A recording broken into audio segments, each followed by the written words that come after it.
reporter Ashley Sharp of CBS Sacramento has been using social media to connect Los Angeles fire evacuees with the homes they left behind. I just want to show you and tell you I'm so sorry. It's gone. On TikTok, she has received hundreds of requests from evacuees to check on their homes. Her videos sharing updates on those homes have been watched more than 6 million times.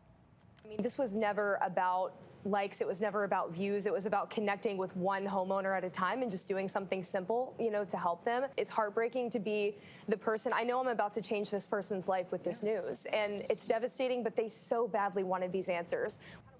Sharp told CBS Mornings she and her videographer Dave Grasshoff checked on the homes and recorded the videos during the little downtime they had covering the fires for CBS News.